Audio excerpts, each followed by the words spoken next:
Hello everyone. The animation presentation just now was really fascinating. I don't have much animations for my presentation, but I hope I get them right. I'm Shiqing, Principal Software Engineer from Dyson. Our app teams are in charge of developing and maintaining new features for our MyDyson app. And before I dive into the traits architecture that we have been using, I would like to share a bit of background about MyDyson app and how we ended up there. So our app talks to both our products and our Dyson cloud. So some of our products support Wi-Fi, so our app talks to them via MQTT protocols. And those products can also talk directly to our Dyson cloud as well. And some of our products, like the headphones, Dyson Zone, only support Bluetooth. So our app actually acts as a middleman in between our Dyson cloud and our products.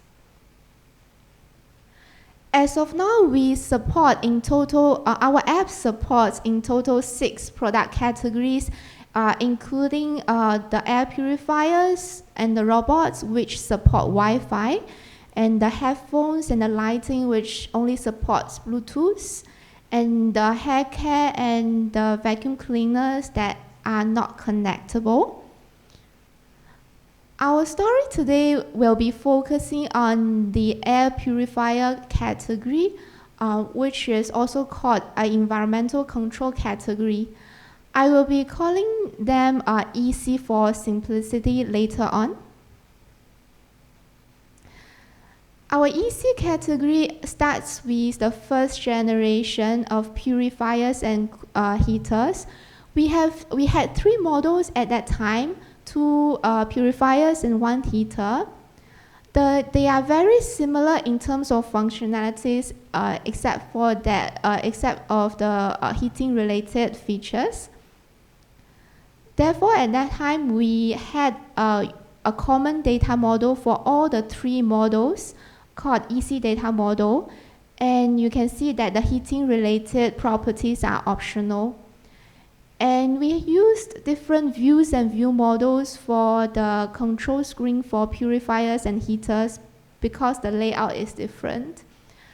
It wasn't that ideal because you already noticed that the purifier control view model can access the heating related properties, while the heating control view model has to deal with the optional types.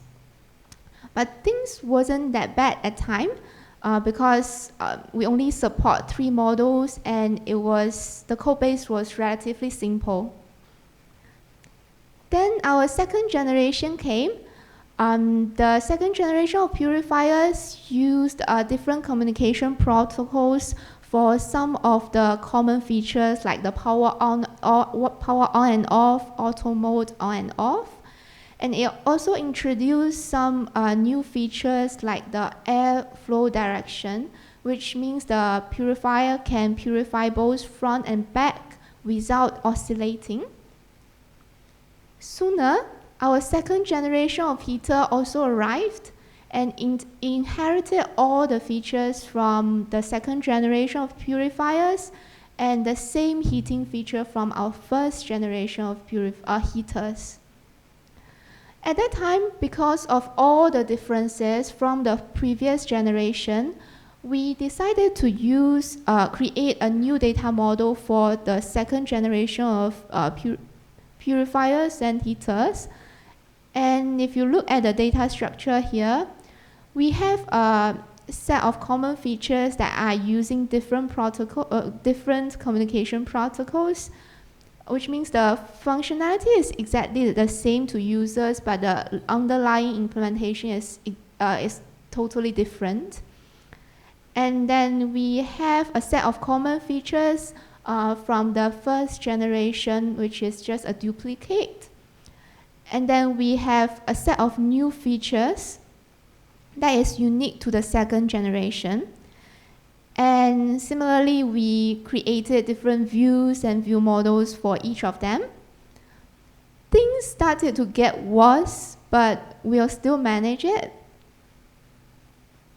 And finally, our first humidifier also arrived, which introduced a whole new set of features that is unique to humidifiers. And also, it also introduced a different oscillation mechanism, because all the previous models have oscillation functions, but for humidifiers, the machine cannot oscillate. Only the left and right barrel can oscillate at certain preset angles. Because of all the differences, we start to think about whether we should have a new data model like this, have a set of common, have a duplicate from for certain features from the second generation, and then have a set of common features across all models, and then the unique oscillation mechanism, and then completely new features for humidifiers. And similarly, the views and the new views and view control the view models. But hang on a minute, is this really something that we want to do? We started to feel the pain that every time when we want to introduce a new model, we need to create a whole bunch of boilerplate code, including the data model, the view model, the views. And imagine that the views and view models can become so complicated, like it can grow into thousands lines of code with all these new features. So it makes troubleshooting it's so difficult that imagine something went wrong, we need to dig into like those thousand huge files to look for which piece went wrong exactly. So our engineers from all locations grouped together, and after a lot of brainstorming sessions and hard work, our traits architecture was born. This is an overview about the traits architecture. We separated things into different layers. From the bottom up is a message layer, which is in charge of handling the communication with the machine, with our products, through different communication protocols. And on top of it, we introduced a machine traits layer, which break down a machine into a set of traits, also like you can think of as some unique features that is relatively independent on each other, like the power on and off, auto mode, night mode, and oscillation and heating, and so on and so forth.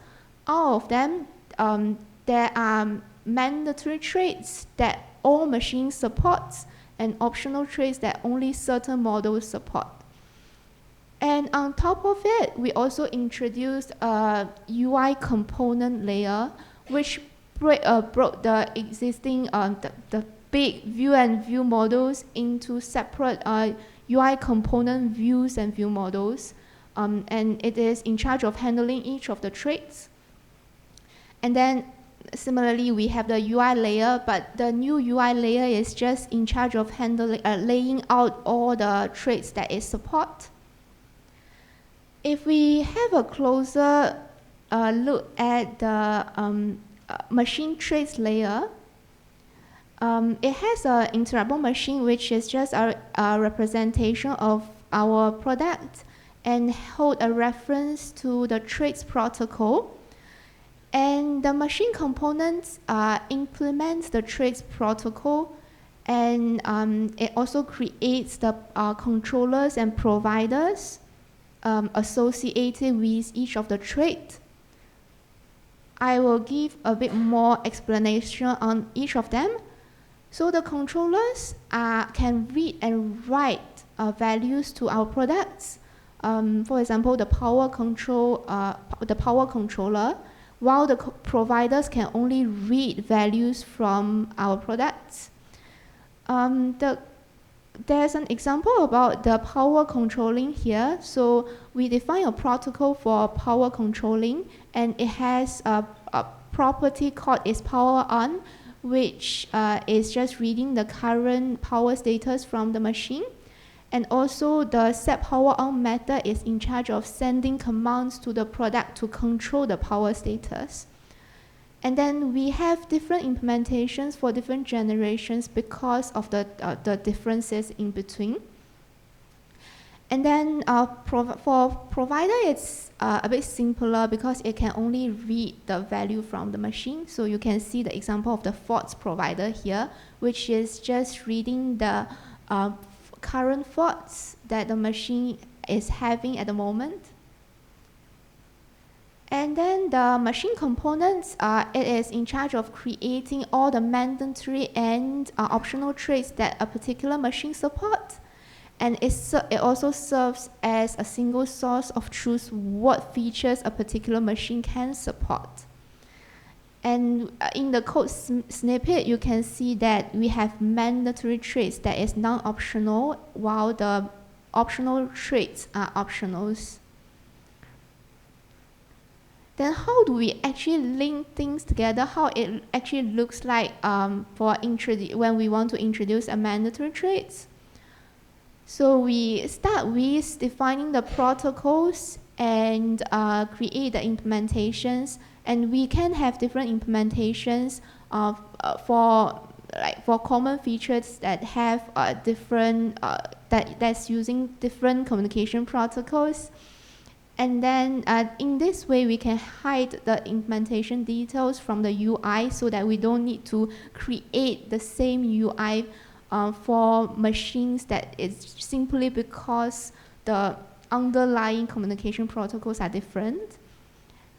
And then we use the machine components to create, to initialize those controllers based on the generation. And then inject the controller into the view models via the interruptible machine. In this way, we decouple, as I mentioned, we decouple the views from the communication protocols. And how about optional traits? It's quite similar. So we define the interface and the implementations, and then initialize the optional traits based on which model it is and what features it supports, and set it to new if the machine doesn't support it. And we inject it into the view models, and you can see that in this way, the heating control. Sorry, I'm pressing too fast. But in this way, the UI layer doesn't need to deal with all those optional traits for no reason. And then to summarize, by using our traits architecture, each trait only needs to be implemented exactly once and can be reused for all models that support it. And also, each trait can be unit tested separately and similar for each layer of the architecture. So in this way, if anything goes wrong, we know it's much easier for us to find out which code is actually going wrong. So by using this, it seems that all our two biggest headaches are solved. So great, that's great. And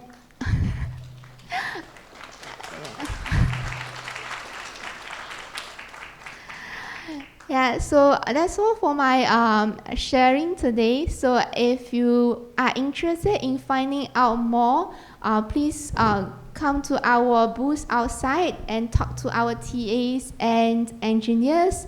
I think they are more than willing to share with you more about our culture and technologies. So that's all.